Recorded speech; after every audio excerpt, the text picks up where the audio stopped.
Hello दोस्तों, Eklavya coaching centre में आप लोग का स्वागत है। जैसे कि हम लोग देख लिए थे कि 24 नंबर चैप्टर तक आपका जितना क्वेश्चन हुआ था हम करा चुके थे। ठीक है, कुछ क्वेश्चन बचा हुआ है, वो भी आप लोग को कमेंट का इंतजार है। जिस दिन आप लोग बोल दीजिएगा उस दिन से हम लोग 24 नंबर क्वेश्चन जो भी वो हम पूरा कर देंगे। आज हम लोग 25 नंबर क्वेश्चन का स्टार्ट करते हैं। 25 नंबर चैप्टर परीक्षण करके देखा। 25 नंबर चैप्टर है हाइट एंड डिस्टेंस के क्लास 10 का मैथ का ही, ठीक है ना। क्लास 10 का ही मैथ का है। बोरा हाइट एंड डिस्टेंस है। हाइट एंड डिस्टेंस में क्या बता रहा हूँ, ऊंचाई और दूरी, हाइट एंड डिस्टेंस।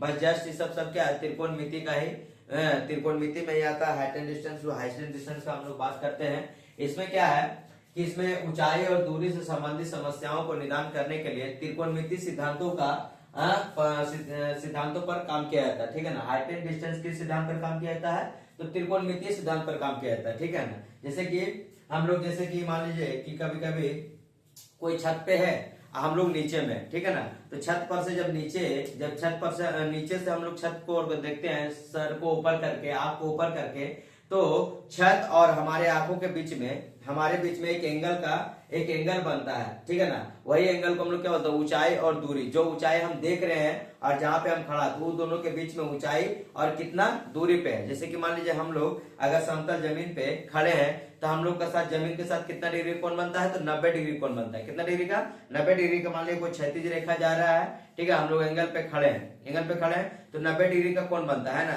तो जमीन के साथ हम लोग 90 डिग्री का कोण बनाते हैं। उसी तरह हाइट एंड डिस्टेंस में हम लोग देखते हैं क्या कि नीचे से अगर हम छत के ऊपर देख रहे हैं, नीचे से हम यहाँ पे खड़े हैं, छत की ओर देख रहे हैं, तो यहाँ पर नीचे से ऊपर देखने की क्रिया में जो बनता है उसे उन्नयन कोण कहते हैं। ठीक है ना। एंगल ऑफ एलिवेशन कहते हैं, एंगल ऑफ एलिवेशन, ठीक है ना, जिसे हम लोग उन्नयन कोण कहते हैं। मैंने नीचे से ऊपर देखना उन्नयन कोण। आप कोई छत के ऊपर से अगर हमको नीचे की ओर देख रहा है तो अवनमन कोण कहलाता है। क्या है, अवनमन कोण कहलाता है, एंगल ऑफ डिप्रेशन कहलाता है। ठीक है ना। एंगल ऑफ डिप्रेशन कहलाता है कि जो छत का ऊपर से नीचे की ओर देखे, ऊपर से कोई झांक के नीचे देखा, वो बन गया अवनमन कोण। हम लोग नीचे से ऊपर की ओर देखे तो क्या बन गया, उन्नयन कोण। बस बात यही है, समझना ये है।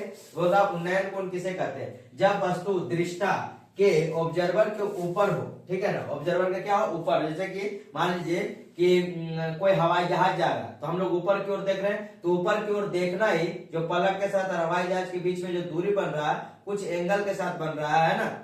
तो जो एंगल के साथ बन रहा है वही एंगल को हम लोग को लेना है। तो वही क्या है, मेरा ऊंचाई है और उसके बीच में जो दूरी बन रहा है, तो उसे हम लोग क्या कहते हैं, उन्नयन कोण कहते हैं। बोला कि जब वस्तु दृष्टा के ऊपर हो और दृष्टा आंखों के पलकों के ऊपर उठाकर देखता है, तो दृष्टि रेखा और क्षैतिज तल के बीच, ठीक है ना, ये क्षैतिज तल है। मान लीजिए कि हम यहाँ पे एक देखिए चित्र बना दिए, ठीक है ना।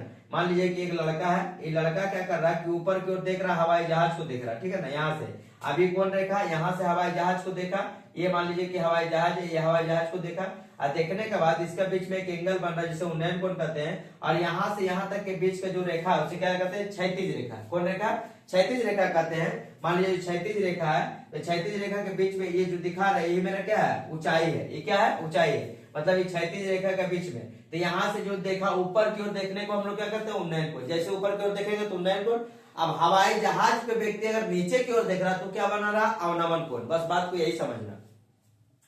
तो क्षैतिज तल के बीच बने कोण को उन्नयन कोण, उन्नतांश या उन्नयन कोण कहते हैं। ठीक है, उन्नतांश या क्या कहते हैं, उन्नयन कोण कहते हैं। अब बात करते हैं हम लोग अवनमन कोण का, ठीक है ना, एंगल ऑफ डिप्रेशन का।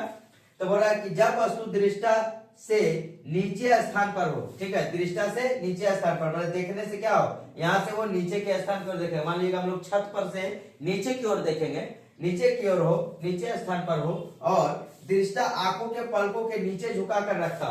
दृष्टा जो ऊपर से देखने वाला है वो आंखें को पलकों को कैसे दिखा कर रखेगा, नीचे झुका करके रखेगा।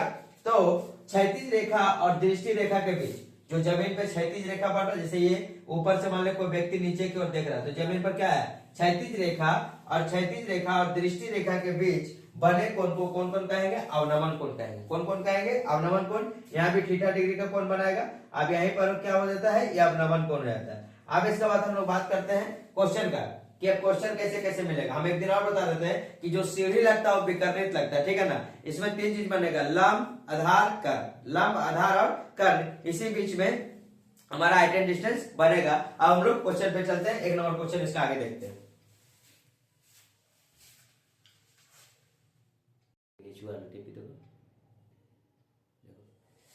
एक नंबर क्वेश्चन बोल रहा है कि एक नारियल पेड़ के निचले सिरे से जमीन के समानांतर 20 मीटर की दूरी पर एक बिंदु के सापेक्ष पेड़ के ऊपरी भाग का उन्नयन कोण यदि 60 डिग्री हो तो पेड़ की ऊंचाई कितना है। ठीक है ना। अब देखिए उन्नयन कोण बोल रहा है, मतलब उन्नयन कोण मतलब नीचे से ऊपर की ओर ताकेगा। बोला कि एक नारियल पेड़ के निचले सिरे से जमीन के समांतर, मान लीजिए कि यहाँ पे नारियल एक पेड़ है, नारियल का पेड़ है, नारियल पेड़ के निचले सिरे से, तो नारियल पेड़ का निचला सिरा ये है, जमीन के समानांतर 20 मीटर की दूरी पर, कितने मीटर की दूरी पर, 20 मीटर की दूरी पर एक बिंदु के सापेक्ष पेड़ के ऊपरी भाग का उन्नयन कोण, मतलब पेड़ का ऊपरी भाग का उन्नयन कोण। तो हम लोग नीचे से देखेंगे तब तो ये उन्नयन कोण बनाएगा, नीचे से देखेंगे तो उन्नयन कोण बनाएगा।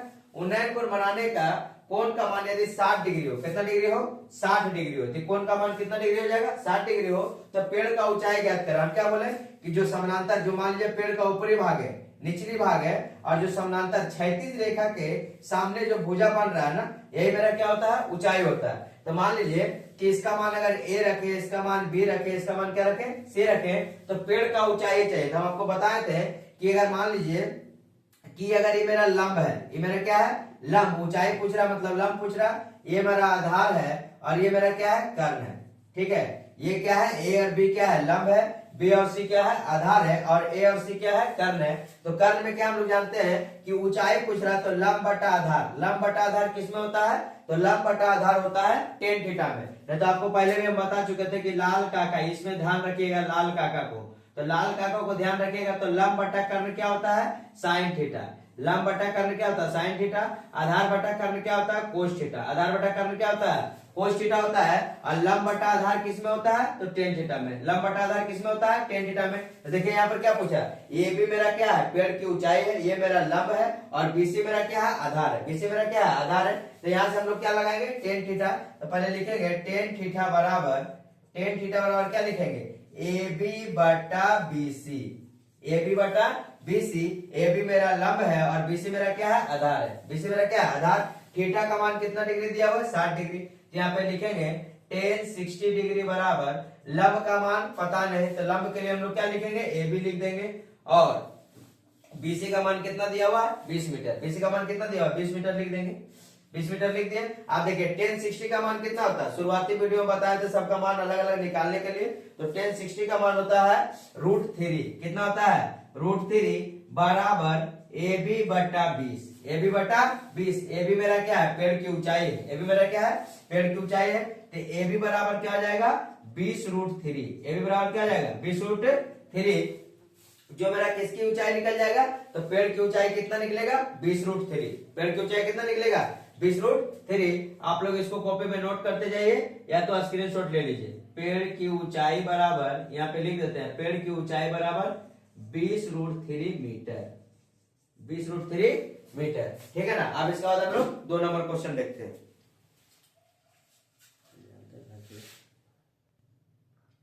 चलो देखिए 2 नंबर क्वेश्चन बोल रहा है कि सूर्य का उन्नयन कोण, सूर्य का उन्नयन कोण, उन्नयन कोण का जब भी बात है मतलब नीचे से कहां देखेगा, ऊपर की ओर। सूर्य का उन्नयन कोण जब 30 डिग्री है तब स्तंभ की छाया की लंबाई 9 मीटर है। छाया की लंबाई क्या है, जैसे मान लीजिए कि हम इधर खड़े तो मेरा छाया किधर बनेगा, नीचे की ओर बनेगा, तो छाया की लंबाई कितना मीटर है, 9 मीटर। तो स्तंभ की ऊंचाई क्या है, फिर वही क्वेश्चन है, वहां पे पेड़ की ऊंचाई पूछा था, यहाँ पे स्तंभ की ऊंचाई पूछ रहा है। मान लीजिए कि ये मेरा क्या स्तंभ है, ये स्तंभ है, मान लीजिए ए और बी, हम इसका नाम रख दिए, ठीक है ना, ये स्तंभ का नाम रखे ए और बी, और ए और बी का जो लंबाई है, इसका छाया किधर बनेगा, नीचे की ओर। जब इसका छाया नीचे की ओर बनेगा तो मान लीजिए छाया की ऊंचाई, छाया की लंबाई कितना दिया है, छाया की लंबाई दिया है 9 मीटर, छाया की लंबाई कितना दिया है, 9 मीटर। इसका भी नाम दे देते हैं, ये 9 मीटर दे दिया, इसका नाम छाया कर देते हैं। पहले देखिए स्तंभ की लंबाई क्या लिए हम लोग, ऊंचाई ए और बी, और छाया की लंबाई क्या लेंगे, बी और सी, ठीक है ना।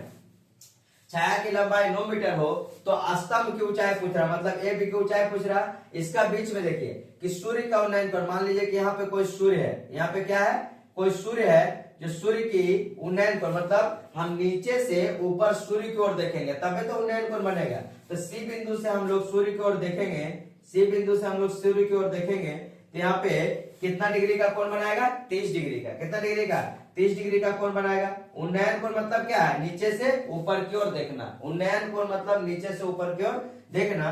तो देखिए ये 9 मीटर मेरा क्या हो गया, आधार हो गया, इसको हम लिख देंगे आधार, ठीक है ना।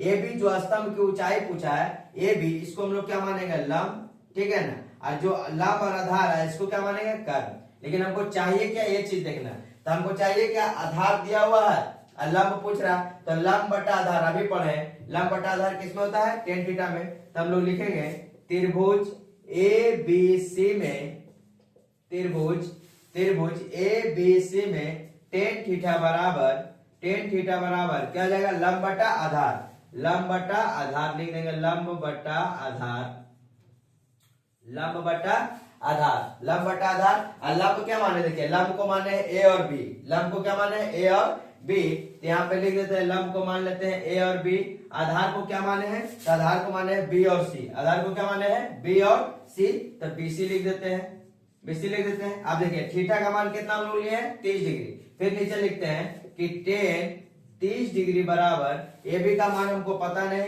ए बी मेरा क्या है, स्तंभ की ऊंचाई, याद रखना है। तो ये भी मेरा स्तंभ की ऊंचाई है, आधार कितना दिया हुआ है, तो आधार दिया है 9 मीटर, कितना मीटर, 9 मीटर, तो यहाँ पे हम लोग लिख देंगे 9 मीटर। अब देखिए यहाँ पर 1030 का मान देखते हैं, तो 1030 का मान क्या होता है, 1030 का मान होता है 1/√3, 1/√3 बराबर ए बी बटा में क्या हो जाएगा, 9, ए बी बटा में 9। अब देखिए यहाँ से तिरछा हम लोग गुना करेंगे, 9 गुना में 1 करेंगे तो 9, और ए बी गुना √3 करेंगे तो क्या आ जाएगा, ए बी √3। यहाँ पे करते हैं ए बी √3 बराबर कितना हो जाएगा, 9, ए बी √3 बराबर क्या हो जाएगा, 9।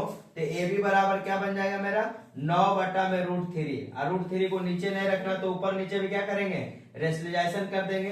रेशनलाइजेशन करने के बाद क्या होगा, √3 बटा √3, आप गुना करेंगे तो ऊपर में क्या आएगा, 9√3, अब बटा में √3 गुना √3 क्या होता है, 3, √3 गुना √3 3 से 3 काटेंगे तो 3√3, तो 3√3 मेरा क्या है, किसकी ऊंचाई आया है, तो स्तंभ की ऊंचाई है, किसका ऊंचाई आया है, स्तंभ की ऊंचाई। यहाँ पर लिख देंगे स्तंभ की ऊंचाई बराबर 3√3 मीटर, 3√3 मीटर, स्तंभ की ऊंचाई बराबर क्या आ जाएगा, 3√3 मीटर। इसके बाद हम लोग तीसरे नंबर क्वेश्चन को देखते हैं। तो 10 मिनट हुई है। देखिए 3 नंबर क्वेश्चन बोल रहा है कि 150 मीटर लंबे सूते से, 150 मीटर लंबे सूते से एक मैदान से एक पतंग उड़ाई गई है। यदि पतंग की जमीन की सतह से 60 डिग्री का कोण पर उड़ रही है तो पतंग जमीन से कितनी ऊंचाई पर उड़ रही है, ठीक है ना। तो देखिए हम बताए थे एक बार इससे पहले भी कि जब भी पतंग उड़ेगा तो विकर्णित उड़ेगा। कैसे उड़ेगा, विकर्णित उड़ेगा। मान लीजिए कि हम यहाँ पे खड़े हैं, और यहाँ से किसी पतंग को उड़ाएंगे तो किस दिशा में उड़ेगा, ये दिशा में उड़ेगा। तो मान लीजिए कि कोई व्यक्ति है, ठीक है ना, यहाँ बोल रहा है कि 150 मीटर लंबे सूते से एक मैदान से एक पतंग उड़ाई गई। यदि पतंग की जमीन की सतह से, ठीक है, जमीन की सतह से, मान लीजिए जमीन की सतह है, यहाँ पे 60 डिग्री का कोण बन रहा है, कितना मीटर का ऊंचाई पे उड़ रहा है, तो 150 मीटर की ऊंचाई पे, कितना मीटर की ऊंचाई पे, 150 मीटर की ऊंचाई पे उड़ रहा है। मान लीजिए यहाँ से कोई व्यक्ति उड़ा रहा है, यहाँ से कोई व्यक्ति उड़ा रहा है, यहाँ से व्यक्ति उड़ाएगा तो कितना हो जाएगा, 150 मीटर की ऊंचाई पे उड़ रहा है, ठीक है ना। ये क्या है, पतंग की डोरी है, और एक पतंग उड़ाई गई। यदि पतंग की जमीन की सतह से 60 डिग्री का कोण बना रहा है, कितना डिग्री कोण बना रहा है, 60 डिग्री का कोण बना रहा है। ये क्षैतिज रेखा है, ठीक है ना, यहाँ पे 60 डिग्री का कोण बना रहा है। तो बोला पतंग जमीन से कितनी ऊंचाई पर उड़ रहा है। देखिए अब यहाँ से मान लीजिए ये जमीन है, इसका क्षैतिज रेखा यहाँ है, इसका ऊंचाई निकालने के लिए हम लोग किसका प्रयोग करेंगे, यहाँ से प्रयोग करेंगे। तो जमीन से कितनी ऊंचाई पे उड़ रहा है, तो मान लीजिए इसका मान हम लोग रखेंगे ए, इसका नाम क्या रखेंगे बी, और इसका नाम क्या रखेंगे सी, ए बी और सी। अब देखिए इसमें क्या है, हम लोग ए बी को क्या मानते हैं, ऊंचाई को हम लोग मानते हैं लंब, ए बी मेरा लंब हो गया, बीसी मेरा क्या हो गया, आधार, बीसी मेरा आधार, और 150 मीटर जो एसी दिया हुआ है क्या हो गया, कर्ण। ये क्या हो गया, कर्ण हो गया। तो पतंग जमीन से कितनी ऊंचाई पे उड़ रहा है, तो ऊंचाई चाहिए, एक तो लंब चाहिए और एक तो क्या चाहिए, कर्ण। तो लंब बटा कर्ण किसमें होता है, साइन थीटा में। लंब बटा कर्ण किसमें होता है, साइन थीटा में। तो हम लोग लगाएंगे त्रिभुज ए बी सी में, त्रिभुज ए बी सी में साइन थीटा बराबर क्या हो जाएगा, लंब बटा कर्ण। साइन थीटा बराबर लंब बटा कर्ण, तो लंब को क्या माने हम लोग, ए बी लिख देते हैं। साइन थीटा बराबर लंब बटा कर्ण, लंब बटा कर्ण। ए बी मेरा क्या है, लंब है, और कर्ण मेरा क्या है, एसी। तो यहाँ पे लिखेंगे ए बी मेरा लंब है और कर्ण मेरा क्या है, एसी है। कर्ण मेरा क्या है, एसी है। अब देखिए साइन थीटा का मान कितना डिग्री दिया हुआ है, 60 डिग्री। तो यहाँ लिखेंगे साइन 60 डिग्री बराबर लंब का मान कितना है, हमको पता नहीं, तो लंब का मान नहीं पता तो हम लोग लिखेंगे ए बी, और कर्ण का मान कितना दिया, एसी का मान दिया 150 मीटर। कर्ण का मान कितना दिया, 150 मीटर। तो यहाँ कितना रख देंगे, 150 मीटर रख दिए। ठीक है, अब यहाँ से देखिए साइन 60 का मान रखेंगे, तो साइन 60 का मान होता है √3/2। साइन 60 का मान कितना होता है, √3/2 बराबर ए बी बटा 150। ए बी बटा 150। अब यहाँ से तिरछा तिरछी गुना करेंगे तो क्या जाएगा, 2ab बराबर 150√3। 2ab बराबर 150√3। तो ab बराबर क्या हो जाएगा, 150√3 अब बटा में 2 से काटेंगे तो कितना आ जाएगा, 75। तो यहाँ पर हो जाएगा ए बी बराबर 75√3 मीटर। ए बी बराबर कितना हो जाएगा, 75√3 मीटर। और ए बी को हम लोग क्या माने थे, लंबाई ऊंचाई माने थे कि पतंग जमीन से कितनी ऊंचाई पे उड़ रहा। तो लिख देंगे पतंग जमीन से 75√3 मीटर ऊंचाई पर उड़ रहा है, ऊंचाई पर उड़ रहा है। तो ये आपका 3 नंबर क्वेश्चन हुआ। आप लोग इसको कॉपी में नोट डाउन करते जाइएगा। और आज का वीडियो यहीं तक रहता है, ठीक है ना, रहने देते हैं। आप लोग अच्छे से इसको बनाते जाइए, पढ़ते जाइए और आराम से ध्यान से इसको करते जाएगा। लेकिन सबसे पहले आपको ध्यान रखना चाहिए कि वीडियो फर्स्ट का जो थीटा का मान है, साइन 60, टेन 30, टेन 60, कोसेक 30, जिसका भी मान लगे, और लाल का इसको ध्यान में रख के ही हाइट एंड डिस्टेंस स्टार्ट करेगा। और उन्नयन कोण अवनयन कोण जो बता दिए हैं उसको कॉपी में नोट करके आगे बढ़ते जाएगा। इसके लिए धन्यवाद। पढ़ते रहिए और आगे बढ़ते रहिए।